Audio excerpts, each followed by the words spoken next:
मेरी सांसों में बसा है तेरा ही एक नाम. પ્રેમની વ્યાખ્યા બહુ જ મોડી છે. દર વખતે એવું મને લાગે કે એના હસવા પાછળનું રહસ્ય શું છે. રિલેશનશિપ એટલે શું? તમે સામેવાળાને ઓન કરી રહ્યા છો. એટલે હું રોઝ આપું કે હું ચોકલેટ આપું અને એનાથી પ્રેમ સાબિત કરું એવું હું નથી માનતો ને એ નથી માનતી. પ્રેમ એ નિભાવવાની ઘટના છે ને, નિભાવવું કશું બી બહુ જ અઘરું હોય છે. એટલે જે સહજીવનની વ્યાખ્યા જે છે ને એ છે કે તમે તમારા પાર્ટનરને એમ્પાવર કેવી રીતે કરો છો. આમ મારી ફિલોસોફી એવી છે કે રોજ દિવાળી. ત્યારે એક સપોર્ટ સિસ્ટમ હોવી બહુ જરૂરી છે. ફરી પાછા આંખો ચોરાઈ લઈએ, ફરી પાછી આંખ એક થાય. મારો સૌથી પહેલો પ્રેમ એ નાટક. પ્રેમની વ્યાખ્યા ખાલી જોઈને ગમાડવું એ નથી. ત્યાં મને કોઈક એવું માણસ મળ્યું કે જે માણસને મળીને જ મને એવું લાગ્યું કે આની સાથે જિંદગી જશે. તો એ ગમવાની જે પ્રક્રિયા છે બહુ જ મને એવું લાગે છે બહુ જ પવિત્ર છે. મારે કઈ એવું સાબિત નતું કરવાનું કે હા હું તો એકદમ સુંદર નમણી નાર છું અને તું મારા પ્રેમમાં જ પડ. આ એ માણસ નથી જેને હું ચાહું છું. એને દેહ આકર્ષણ કહેવાય. પેલું ને ઘૂંટાતું ગયો પ્રેમ એવું તો થયું. મતલબ કે દરેક વ્યક્તિગત વ્યાખ્યા છે, બધાની અલગ અલગ હોય છે, પણ ક્યાંક બધી જ વ્યાખ્યાઓ ભેગી થઈને અહીંયા જ મળતી હશે કે જો તમને માણસ અંદરથી ગમે ને પછી કોઈ ગણિત નથી. કાંઈ વાંધો નહીં, કરો 2-4 બ્રેકઅપ.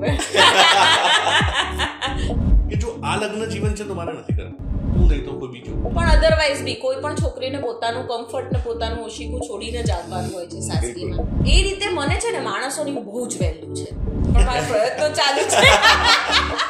પણ આ અલ્ટિમેટ ક્વોલિટીઝ છે, કારણ કે આના પછી બીજું કોઈ પામવાની જરૂર નથી રહેતી. એક્સેપ્ટન્સ. હા, તમે તો થઈ ગયા બુદ્ધ.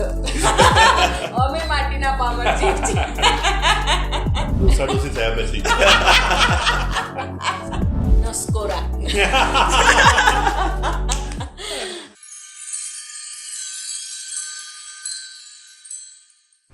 જે રીતે આપણે વેલેન્ટાઇન્સ વીક સેલિબ્રેટ કરી રહ્યા છે, આજે હું એક અદ્ભુત જગ્યા ઉપર આવ્યો છું. જે જગ્યા લગભગ મારી સાથે જોડાયેલી છે એવું મને લાગે છે, કારણ કે વ્યક્તિને હું એ રીતે ઓળખું છું.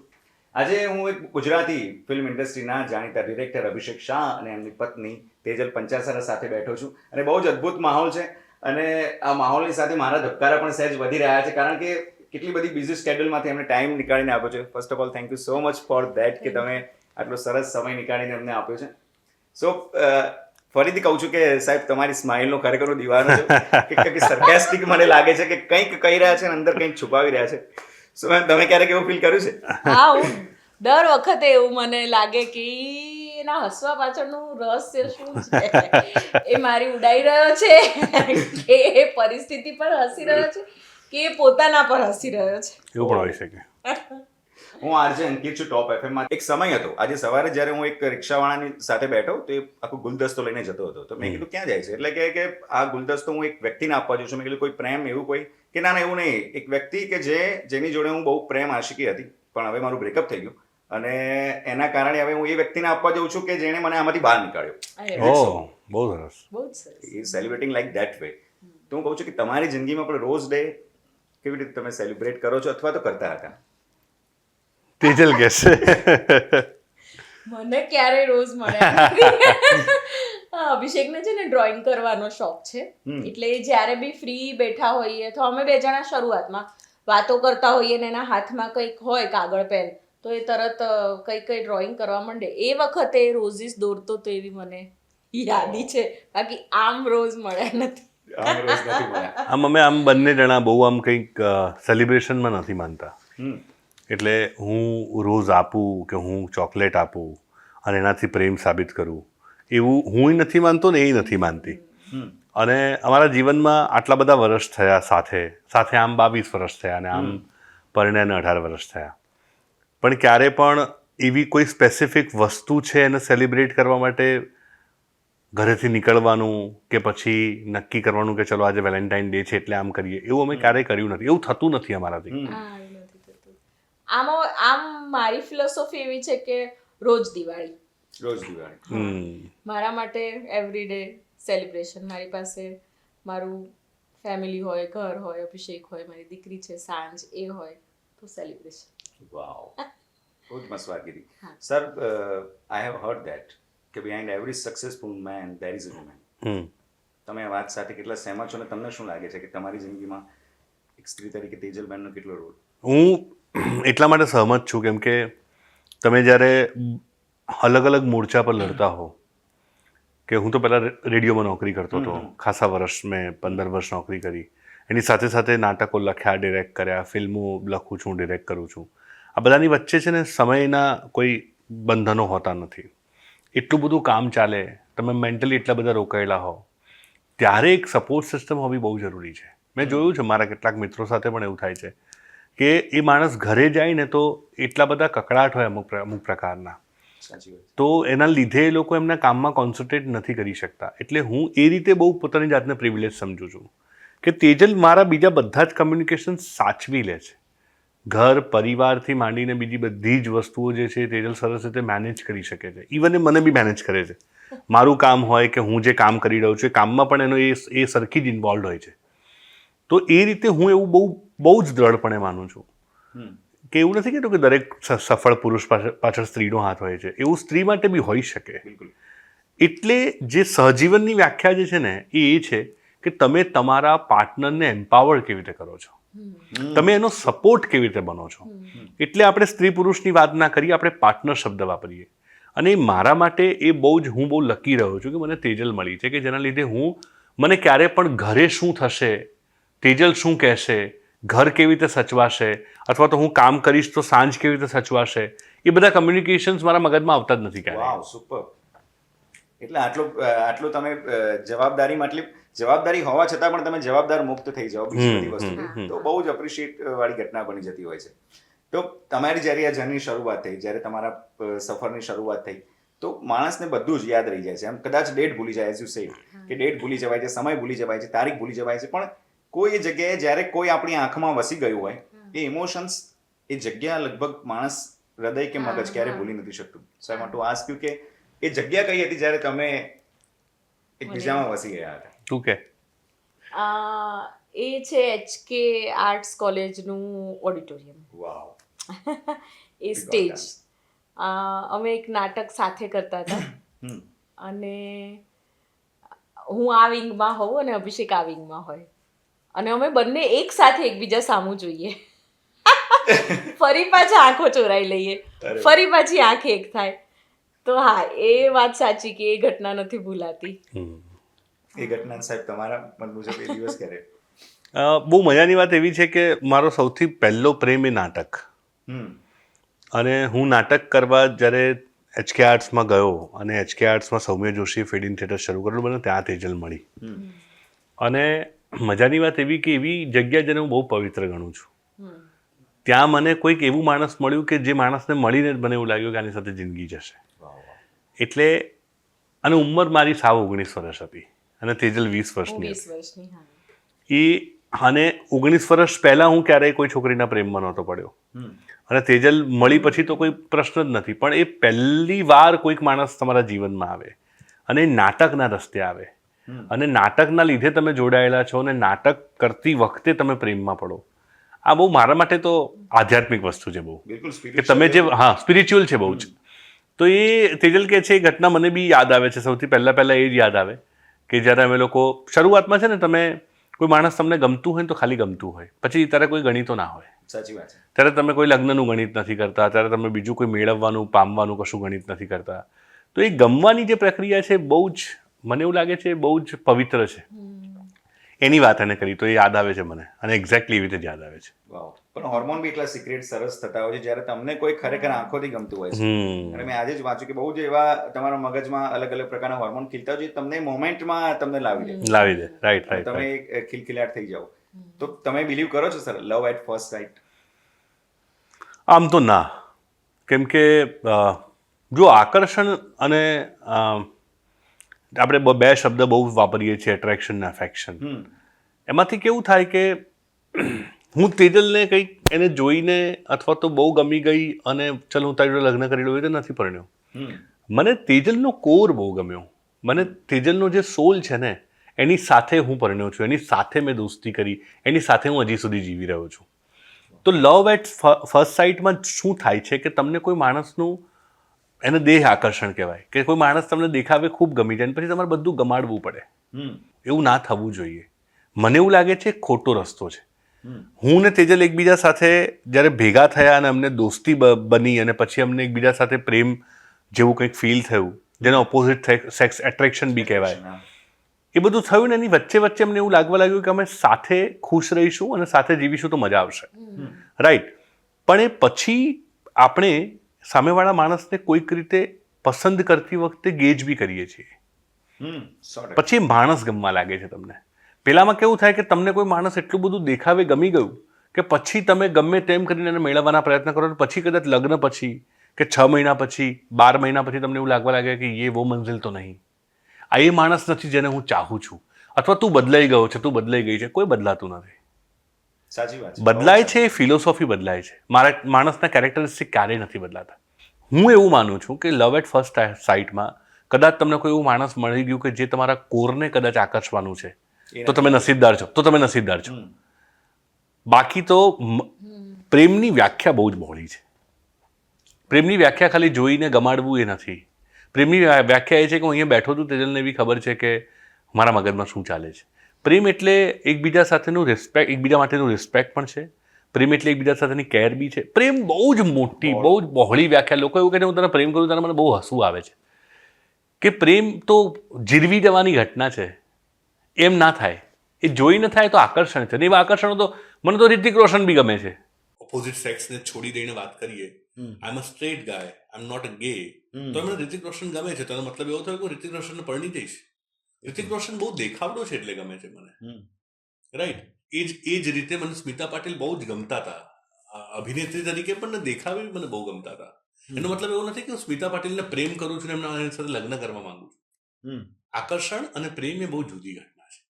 પ્રેમ એ નિભાવવાની ઘટના છે ને નિભાવવું કશું બી એ બહુ જ અઘરું હોય છે.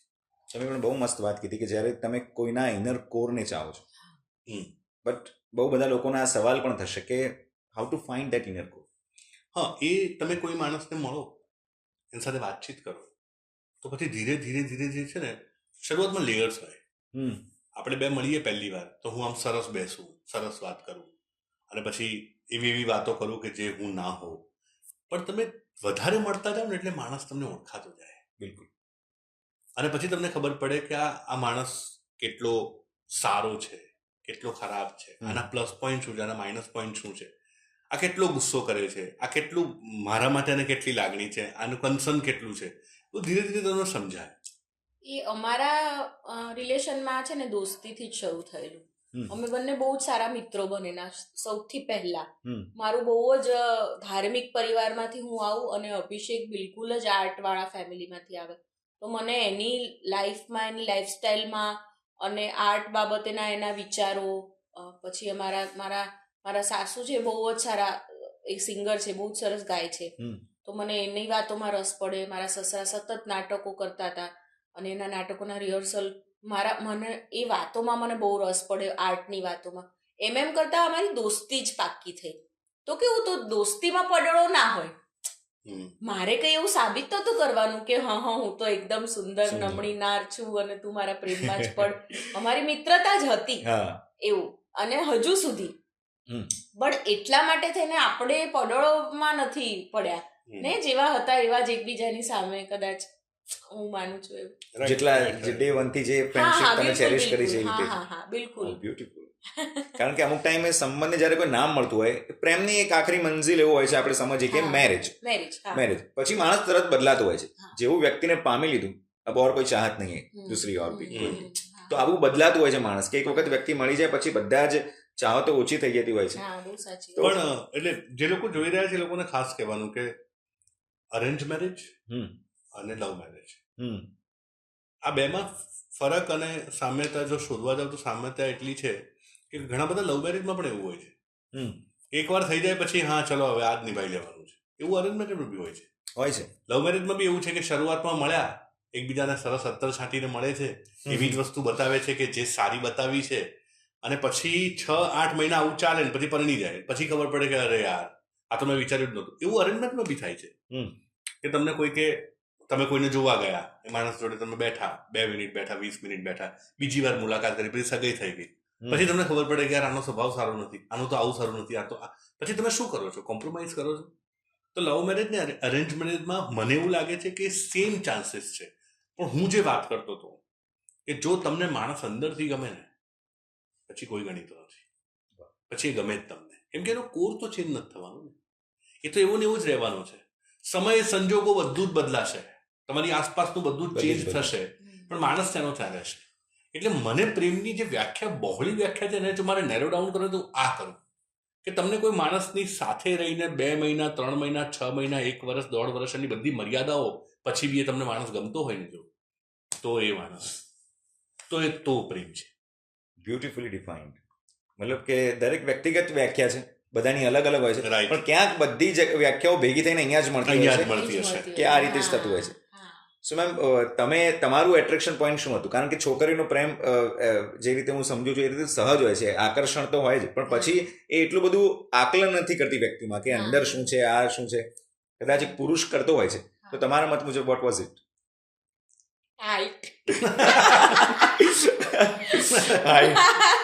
મારી કઝિન્સ પૂછે તો હું પહેલો જવાબ એ જ આપું કે મને તો અભિષેકની હાઈટ બહુ ગમે.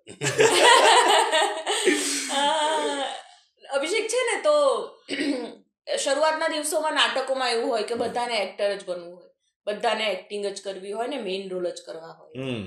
એ વખતના અમારા ગ્રુપમાં અભિષેક અને એવા 2-4 જણા હતા મારી દ્રષ્ટિએ કે જે પ્રોડક્શનનું કામ કરતા હતા. અને અભિષેક છે ને એ બહુ જ મજૂરી કરતો હતો. મારો પોતાનો કોર એવો છે, મારા પપ્પાએ એવું શીખવાડ્યું છે કે સામે એક કામ છે અને જો તમે બેઠા છો સામે તો એ કામ તમારું છે, કામ ઉપાડી લો માથે. એવું કોઈ એમ ફ્રી બેસી રહેવું, કામ ન કરવું, કામ ચોરી, એ મારો પહેલો સ્વભાવ નથી. તો અને મેં અભિષેકને એ રીતે કામ કરતા જોયો છે. અને બહુ જ નિર્મળ અને કોમળ દ્રષ્ટિવાળો, બધાને એકદમ સરખી રીતે જોનારો માણસ.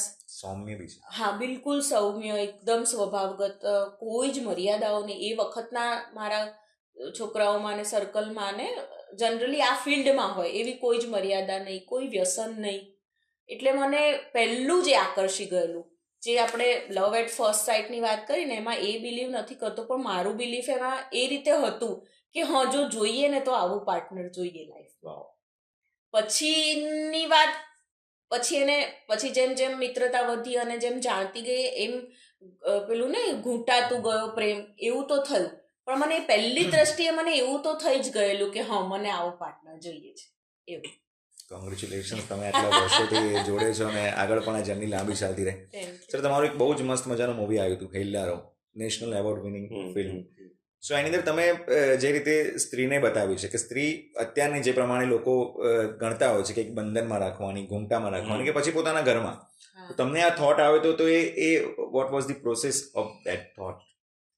હું છે ને દર વર્ષે એક નાટક કરતો હતો. એવું 5 વર્ષ સળંગ ચાલ્યું, 2012 થી 2017. એટલે નાટક થાય જાન્યુઆરીમાં, પણ એ આખા વર્ષ દરમિયાન મારા મગજમાં વિચારો ચાલે કે હું આ વર્ષે શું કરીશ. એટલે 2017 વખતે હું વિચારતો હતો કે હું શું કરીશ.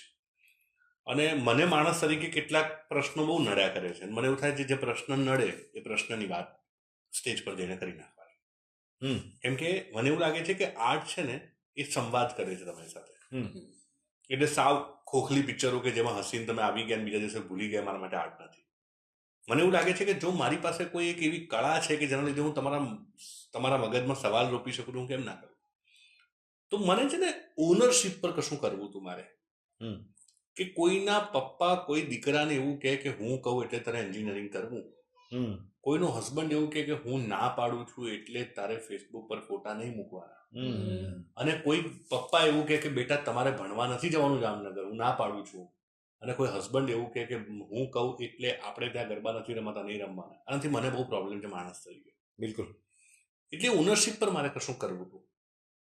અને ત્યાંથી મગજમાં કંઈક નાટક કરવાનો વિચાર ચાલતો હતો. ને મને અમારા એક મિત્ર છે તુષાર દવે, એક્ટર છે, એમણે એક ફોક ટેલની એક વન લાઈન કહ્યું મને કે વ્રજવાણીનો ઢોલી નામની એક વાર્તા છે. એમાં એવું છે કે સ્ત્રીઓ ગરબા કરતી હતી અને એ દિવસે જન્માષ્ટમી હતી અને સ્ત્રીઓને એવું લાગ્યું કે જે ઢોલ વગાડે છે એ કૃષ્ણ ભગવાન છે.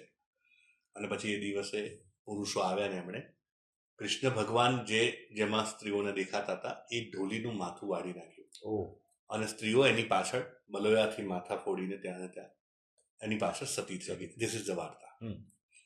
આના અને મારા મગજમાં જે ચાલતું હતું આ બે વસ્તુ ભેગી થઈ ગઈ. મેં આ મૂળ વાર્તામાંથી ઢોલી અને બહેનો લીધી અને પેલી વાર્તામાં તો બહેનો ગરબા કરે છે. મેં એવા ગામની કલ્પના કરી કે જ્યાં ગરબા ના થતા હોય તો. એટલે મને એવું લાગ્યું કે એક્સપ્રેશનને દબાવવાની ફિલ્મ હોય ને જો તો માણસનું સૌથી અદ્ભુત એક્સપ્રેશન એ માત્ર ને માત્ર ડાન્સથી નીકળે છે. તમે જુઓ દુનિયાના બધા જ માનવ સભ્યતા જ્યાં જ્યાં પાંગરી છે ત્યાં બધી જ જગ્યાએ જ્યારે માણસ ખુશ થાય ત્યારે નાચે છે. અહીંયા જ નહીં, તમે ઇટલીમાં જાઓ, તમે આફ્રિકામાં જાઓ, તમે જ્યાં બી જાઓ ત્યાં. તો એટલે મને એવું લાગ્યું કે જો કોઈક વસ્તુને દબાવવામાં આવે અને એને જો છોડવામાં આવે તો છોડે તો માત્ર ને માત્ર ડાન્સ જ છૂટે. એટલે એવું થયું કે ચલો આપણે ડાન્સને રોકવાની વાર્તા કરીએ તો પછી ગરબા આવ્યા, ગરબાને રોકવાની પ્રક્રિયા આવી ને પછી ત્યાંથી વાત કહેવાય. અને જે વાત કહેવાય બહુ જ આમ શોકિંગલી મારી આસપાસ મેં કોઈ એવી સ્ત્રીઓને એવી રીતે રીબાતી નથી જોઈ. પણ હું જે સમાજને જોઈ રહ્યો છું એમાં મને એવું લાગ્યું કે આ વાતની ચર્ચા થવી જોઈએ. અને it is not only about women, it is always about, એ બધા વંચિતોની વાત કરે છે. હું એ દલિતની બી વાત કરું છું કે જેને એવું કહેવામાં આવે છે કે એ હું કહું છું એટલે એ તારા ગરબા નહીં કરવા. તો એ હિલ્લારો માત્ર ને માત્ર સ્ત્રીઓના ગરબા કરવા વિશે નથી, હિલ્લારો એવા ગામના વિશે પણ છે કે જે ગામમાં દલિતોને પાણી નથી પીવા દેતા. હિલ્લારો એવી જગ્યાની વાત બી કરે છે કે જેમાં એક ચોક્કસ જાતિના છોકરાઓને ભણવા નથી દેતા કેમ કે ફલાણી જાતિએ સ્કૂલ બનાવી છે. તો ત્યાંથી આ બધું આવે છે મૂળ. તો બિલકુલ વસ્તુ એટલે જેટલી તમે દબાઈ રાખેલી વસ્તુ છે એને તમે બહાર નીકાળવાનું.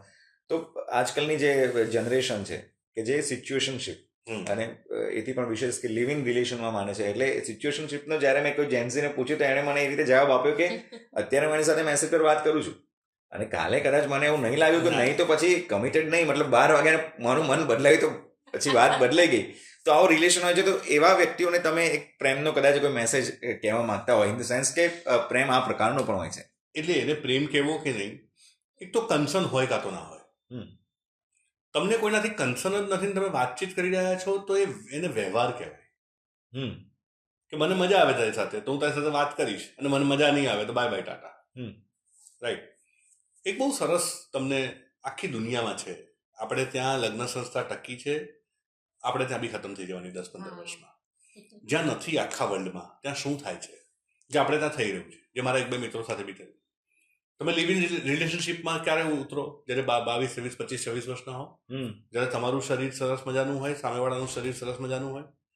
પછી 35-40 વર્ષ પછી હોર્મોન ચેન્જ થાય. તમને એ જે તે માણસ ના ગમવા લાગે એના 500 કારણ હોય. તમારા હોર્મોન ચેન્જ થતા હોય અને તમે 10-15 વર્ષ એક માણસ સાથે રહી લીધું છે, પછી તમને ના જ મજા આવે એની સાથે.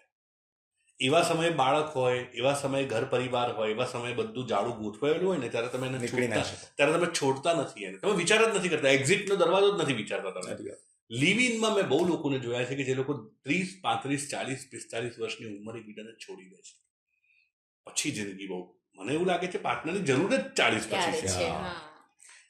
મને છે ને એવું લાગે છે આખી જનરેશન માટે કે આ જનરેશનને છે ને જવાબદારી જ નથી લેવી. એવું નહીં પાર્ટનરની જવાબદારી, પણ કોકને 2 રોટલી ખવડાવવાની જવાબદારી પણ નથી લેવી અને જાતે ઊભા થઈને પાણી પીવાની જવાબદારી પણ નથી લેવી. એ કન્સર્ન જ જતું રહ્યું છે આ જનરેશનમાંથી. એ ધીરજ જતી રહી છે અને એ ભરોસો જતો રહ્યો છે. કેમ કે એટલા બધા મશીન આવી ગયા છે ને કે એક સ્વિચ દબાવવાથી બધા કામ થાય છે. તો જાતે કામ કરવાનું, કોકની પાસેથી કામ લેવાનું, કોકની પાસેથી તમે કામ લો તો સામે તમારે 4 ટાપા કરવા પડે ને. એ બધી જ વસ્તુઓ હવે ધીરે ધીરે ઓછી થઈ રહી છે.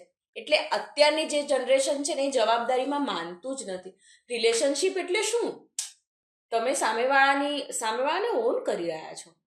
તમારા પાર્ટનરને મને એમ થાય કે ને હું સામી છાતીએ હું લઈ રહી છું. તો હા, પણ એ હવે આ જનરેશન માટે અને મને એવું લાગે છે કે હવે હું અત્યારે એવું સમજુ છું, 2-5 વર્ષ પહેલા મારા પણ વિચારો થોડાક વધારે તીવ્ર હતા આ બાબતને લઈને. હવે ધીરે ધીરે હું પણ એવું સમજવા લાગ્યું છે કાંઈ વાંધો નહીં, કરો 2-4 બ્રેકઅપ. પણ પછી ઠરી ઠામ થાવ હવે તો એવું થઈ ગયું છે કે કોઈને પરણવું જ નથી, કોઈને એકબીજા સાથે બંધાવવું જ નથી. એ એક્સ્ટ્રીમ પર માનવ સભ્યતા ના જતી રહે ને, કોઈને બાળકો જ નથી કરવા. બની શકે, પણ મેં હમણાં જ વાંચ્યું કે 90% સ્ત્રીઓને પરણવું જ નથી, મતલબ એસોસિએશન થી ડરે છે કે આ કોઈની સાથે નથી થવું, ગઠબંધન, મતલબ એકલા રહો જે પણ ચાલે. ના એટલે એ તો એમાં તો હું સ્ત્રીઓ તરફ એટલા માટે છું કેમ કે એણે એની માસીઓને, એની મમ્મીઓને, એની દાદીઓને જોઈ છે કે તમે સમાજના ઢાંચામાં શું કરો છો એની સાથે. સાચી વાત છે, બહુ. એટલે મારી બહુ નજીકની કેટલીક મિત્રો ને કેટલીક એવી મારી બહેનો ને કઝન્સ, એ લોકોનું કહેવાનું આવું જ થાય છે કે જો આ લગ્ન જીવન છે તો મારે નથી કરવું. અત્યારે હું ને તેજલ બેઠા છીએ અને ધારો કે ચા બનાવવાની થાય અથવા તો સાંજે જમવાની વાત થાય તો તેજલ જ કરશે. તેજલ મારા જેટલું જ જીવનમાં અચીવ કર્યું છે. મારી પાસે નેશનલ એવોર્ડ છે, એની પાસે બી નેશનલ એવોર્ડ છે. આપણો ઢાંચો જ બહુ ખરાબ છે. એટલે આપણા ઢાંચાના લીધે સ્ત્રીઓ જો એવું વિચારતી હોય કે લગ્ન નથી કરવા તો it is well and good, એટલે એમાં સ્ત્રીઓનો કોઈ વાંક જ નથી. પણ આજે નવી જનરેશન જે વિચારી રહી છે ને, એમાં સૌથી મોટો પ્રોબ્લેમ એવો છે કે હમણાંથી છેલ્લા કેટલાક વર્ષોથી જે સમાજ બદલાયો છે એમાં આપણને કેવું છે કે તું નહીં તો કોઈ બીજો, આ ગાડી નથી ગમતી બીજી ગાડી આવશે. તો એ પ્રિવિલેજમાંથી આવે છે આ બધું, સમજાય છે? બરાબર. અને બીજું, આ જે પણ લોકો આ સિચ્યુએશનશીપની વિચારની વાત કરી રહ્યા છે એ બધા લાગણીઓથી થોડા દૂર થઈ ગયા છે. બિલકુલ. પણ જે વખતે એવું કહે છે કે હું તને બહુ જ પ્રેમ કરું છું, બહુ જ ચાહું છું, એ માણસને છોડી દેશે ને તો ડિપ્રેશનમાં જતા રહેશે. છે, બહુ જ કેસીસ છે. રાઈટ. તો એવું તો નથી કે એ લોકો માણસ તરીકે બદલાઈ ગયા છે, એ લોકો એ ચોક્કસ પ્રકારની લાગણીઓમાં જોડાયા નથી, જોડાવા માંગતા. જ્યારે જોડાય છે, જવાબદારી, જાતની પણ જવાબદારી નથી લેતા. પોતાને આવો પાર્ટનર જોઈએ છે એના માટે પોતે તો શ્યોર હોવું પડે ને કે માણસ તરીકે હું આ છું અને મને આવું માણસ જોઈએ છે. પણ એ જાતને પણ રીલમાં જુએ છે. એ સાચી વાત છે, પણ આ રીતે બદલાતું હોય છે ને કદાચ આ મેસેજથી લોકોને સમજવા પડશે. અને આપણો એજન્ડા બી એ જ છે કે લોકો સમજે કે એક્ઝેક્ટલી લવ શું છે. તમે હમણાં વાત કીધી કે આપણા જે મમ્મી પપ્પા છે કે આપણા મામી માસી છે, એમને આપણે જોયા છે કે જે રીતે એ પ્રેમ કરી રહ્યા છે ને એમનું લગ્ન જીવન છે, એટલે આપણે ડરી રહ્યા છે કે આવું તો નથી જ કરવું. પણ બીજું કોઈ બ્યુટીફુલ કપલ હોય તમારા જેમ કે જેમને જોઈને કોઈને એવું બી થાય કે નહીં કેટલા સરસ રીતે જીવ્યા છે, મારે પણ આ રીતે જીવવું છે, તો એ દાખલો બેસી શકે છે. So my next question is to you sir કે what's the most important lesson you have learn from each other throughout your relationship? Tejal પાસેથી હું એવું શીખ્યો છું કે બધાને ખુશ કેવી રીતે રાખી શકાય. મને નથી આવડતું. અચ્છા. તેજલ બધાને જોડી રાખી શકે છે, બધાને ખુશ રાખી શકે છે, જેવું માણસ એવી વાત કરી શકે છે. એટલે અમારા જીવનમાં બહુ બધા લોકો છે જે થિયેટર કર્યું, જે બધા બાળકો જે હવે તો બધા 30 વર્ષના થયા, 18-19 વર્ષે જોડાયેલા હોય ત્યારથી લઈને જેટલા અમારી આસપાસના લોકો છે, તેજલનું કમ્યુનિકેશન બધાની સાથે બહુ સરસ છે. અને બધાને ખુશ રાખવા માટે છે ને તમારે બહુ બધો કોમ્પ્રોમાઇઝીસ કરવા પડે છે. બહુ બધી જગ્યાએ તમારે તમારી જાત સાથે સેચ પેલું એ થવું પડે, થોડું અપ્રમાણિક. પણ એ અપ્રમાણિક થઈને પણ એ પોતે બહુ પ્રામાણિકતાથી એને વર્તી જાણે છે. એટલે એ હું તેજલમાંથી શીખ્યો છું કે લોકોને કેવી રીતે ખુશ રાખવા. એ ક્યારે પણ એના વર્તનોથી કોઈને દુઃખ પહોંચે અને એના આસપાસના લોકો દુઃખી થાય એવું નથી કરતી. એ પ્રયત્ન એનાથી ઊંધા હોય છે. એના એ લોકો ખુશ કેવી રીતે રહે. હું તો માણસ તરીકે બહુ સ્ટ્રોંગલી માનું તમે બધાને ખુશ નથી રાખી શકતા, નથી જ રાખી શકતા. પેલા અભિષેક વાળી વાત પૂરી કરું, કેમ કે હું પરણી છું, કોઈ પણ છોકરી છે ને પરણીને સાસરે આવે છે. અમે થોડા સ્ટ્રગલ વાળા પીરિયડમાં પરણ્યા છીએ કે મમ્મી પપ્પાની મંજૂરી નહોતી અને પરણ્યા છીએ, પણ અધરવાઇઝ બી કોઈ પણ છોકરીને પોતાનું કમ્ફર્ટ ને પોતાનું ઓશીકું છોડીને જ આવવાનું હોય છે સાસરીમાં. તો એ રીતે મને છે ને માણસોની બહુ જ વેલ્યુ છે. મને એ ખબર છે કે સોનું ચાંદુ નહીં હોય તો ચાલશે, પણ માણસો જોઈશે આગળ પાછળ આજુબાજુ એવું એમ. એટલે મારા સતત જ એવા પ્રયત્નો હોય કે ઘર ભરાયેલું રહે. કોઈ મને આવતા પહેલા પૂછે નહીં કે આવીએ કે નહીં આવીએ એમ. બહુ સરસ, પણ બહુ સારી વસ્તુ છે આપણે. અને અભિષેકમાંથી હું હજી શીખી નથી, પણ મારા પ્રયત્નો ચાલુ છે કે દરેક પરિસ્થિતિમાં સ્થિતપ્રજ્ઞ હોય છે એકદમ. ટ્રુ, બહુ સાચી. એના ખુશીમાં બહુ ખુશ થાય કે ના દુઃખ વખતે એ બહુ દુઃખી થાય. એટલે એ હું શીખી રહી એ છું. તો એ ખબર નહીં, એ મારા પપ્પામાંથી આવ્યું છે. પણ આ અલ્ટિમેટ ક્વોલિટીઝ છે, કારણ કે આના પછી બીજું કોઈ પામવાની જરૂર નથી રહેતી. એક્સેપ્ટન્સ. Actually, હા, તમે તો થઈ ગયા બુદ્ધ. અમે માટીના પામર જીવ છીએ. સો આપણે અહીંયા રેપિડ ફાયર પર હું લઈ જાઉં છું આપણી આ રાઈડને, અને પૂછવા માંગીશ તમે બંને કે what is one thing you wish you could change about each other?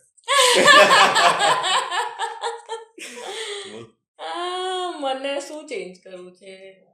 આદતો અભિષેકની. આદતો થઈ જતી. એ તો કોઈને નથી ગમતી. કોઈ એવી વસ્તુ જે તમે સાથે મળીને પૂરી કરવા માંગો છો? હા, મને એક ડાન્સ કરવો છે અભિષેક સાથે, અને એની બહુ જ પ્રેક્ટિસ મને ખબર જ નથી એ તો. અભિષેક પેલી એક રીલ નહોતી જોઈ કે ડોસા ડોસી નાચતા હા, હતા હા, આમાં? હા, હા, એ આપણે કરવાની છે અભિષેક. એ અમે પૂરી કરીશ. Sir please. ડોસી થયા પછી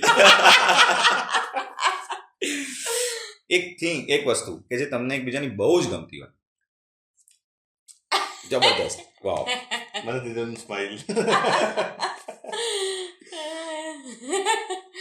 અભિષેક છે ને, જ્યારે પણ કોઈ વાર્તા ક્રેક કરે ને, પછી એના ચહેરા પર કોઈ અનેરો જ આનંદ હોય છે. એ ક્યારેય નથી દેખાતું જ્યાં સુધી એ કોઈ પણ કલાકાર, કલાકારની લાઈફ કેવી છે, એ 9 થી 5 ની જોબ નથી, અથવા તો એ અચ્છા રોટલી થઈ ગઈ એટલે આજનું કામ પૂરું, એવું કામ નથી. એ સતત 24/7 ચાલતું કામ છે. બની શકે સવારમાં ઉઠે ને ત્યારે જ એના મગજમાં એ વસ્તુ આવી ગઈ અને પછી મને કમ્યુનિકેટ કરે કે તે જલાની વાત આમ છે, આ થઈ ગયું. અને છેલ્લે જેમ કે ઉંબરોમાં ફિલ્મમાં ક્લાઇમેક્સ માટે અટકેલો હતો, મળતું નહોતું એને, અને આપણા જે એની સાથે જે કો રાઇટર હતો કે એવું બે મથ્યા કરતા હતા. પણ પછી જેવું એને મગજમાં આવ્યું કે આ ક્લાઇમેક્સ અને હું એને આ રીતે ડિઝાઇન કરીશ ને આપણે એ જે ખુશી મેં જોયેલી એની ચહેરા, એ પછી આટલી ફિલ્મ સક્સેસ ગયા પછી બી મને એ સ્માઇલ જોવા નથી મળી. પણ હું એના માટે તરસતી હોઉં છું, અને મને એ બહુ જ ગમે છે. એટલો બધો નિસ્વાર્થ, એટલો પૂર્ણો એ એના ચહેરા પરનો ભાવ હોય છે ને. વાવ. આ તો ગમતી વાત ને એકદમ ના ગમતી વાત. સાવ ના ગમતી વાત, નસકોરા. અરે બહુ નસકોરા. હું નથી માનતો, કેમ કે મેં સાંભળ્યા નથી. અરે સર તમે? ના ગમતી વસ્તુ, તેજલની ના ગમતી વસ્તુ તો એક જ છે કે એ છે ને એના હેલ્થનું ધ્યાન નથી રાખતી. તમારી પ્રેમ કહાની ને કોઈ મૂવીનું ટાઇટલ નામ આપવાનું થાય? ઓહો, આ તો બહુ ગજબ યાર વાત કરી. તેજલ વિચાર કઈ. જીના મનના સંગ સંગ. એને બી નેશનલ એવોર્ડ મળે એ પ્રકારનું ટાઇટલ. કયું ટાઇટલ? અભિષેક કમઠાણ. ગજબ. હા, એવું જ છે. તમારી પત્ની કોઈ સુંદર સોંગ હોત, if she were a song, then what it would be? અરે આ બહુ ગજબ સવાલ કર્યો. તમે તો બહુ સરસ મજાનું ગાય છે ગાયું છે.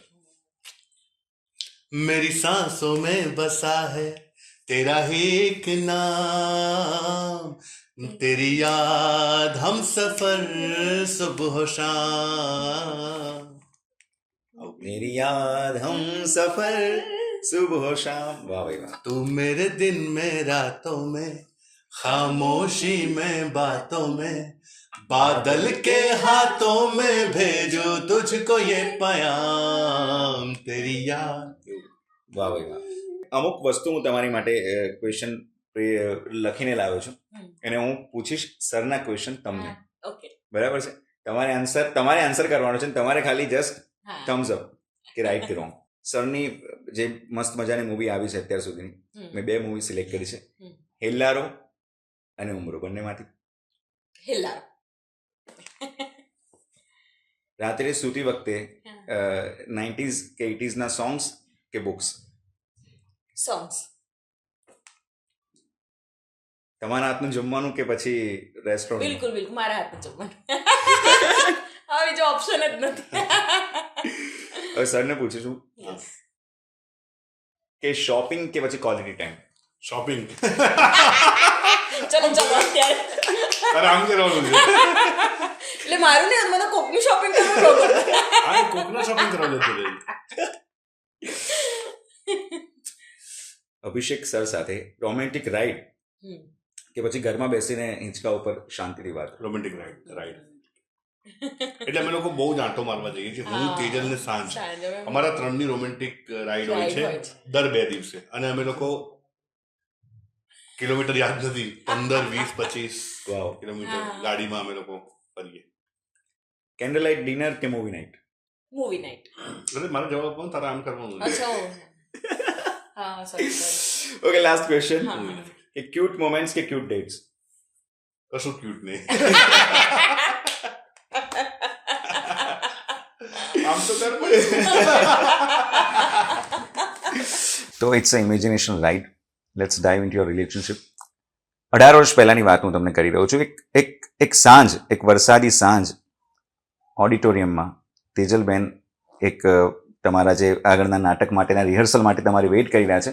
તમે ઘરેથી નીકળો છો, બહાર ઓટો રિક્ષાવાળો છે, એક કાળા કલરની રિક્ષા છે, 7444 એનો નંબર છે, અને તમે બેસો છો.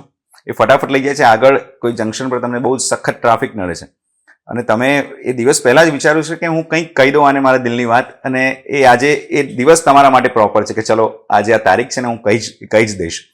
તમે રિક્ષામાં બેસીને જાઓ છો, એ ડ્રાઈવર સાથે બી વાત કરો છો કે થોડો ડર લાગી રહ્યો છે, ગભરાઈ રહ્યો છું, એવા સંવાદ પણ થાય છે. તમે ઓડિટોરિયમની આગળ પહોંચો છો, રિક્ષાવાળાને 35 રૂપિયા આપો છો અને ત્યાંથી તમે એ ઓડિટોરિયમમાં એન્ટર થાવ છો. સામે તમે જુઓ છો તો મેમ તમને દેખાય છે, બ્લેક કલરનો એમને ડ્રેસ પહેર્યો છે, એક સહેજ બિંદી લગાવેલી છે, વાળ આમ તેમ છે, અને એમની એક સ્માઇલ જે તમને ગમે છે ઓલવેઝ, એ સ્માઇલ પણ તમે જોઈ રહ્યા છો અને તમારા મગજમાં આ ગીત વાગી રહ્યું છે.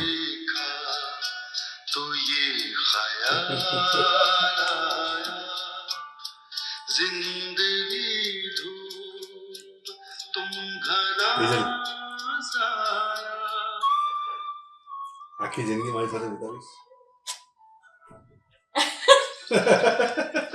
આવી રીતે ના કહેવાય. અહીંયા ના બોલાય અભી આવું. બોલ તો ખરી. Thank you so much. મને બહુ જ મજા આવી છે તમારી બંને સાથે ને આટલા લવલી કપલને જોઈને, અને આ રીતે લોકો પ્રેમ કરતા શીખે તમારી પાસેથી, અને આ વસ્તુ બધા પાસે મેસેજીસ પહોંચે અને એમને પણ એવું લાગે કે પ્રેમ આ પ્રકારનો પણ હોય છે અને આ રીતે કદાચ જીવી પણ જાણે. Thank you so much Abhishek sir. Thank you. અમને પણ બહુ જ મજા આવી. Thank you so much.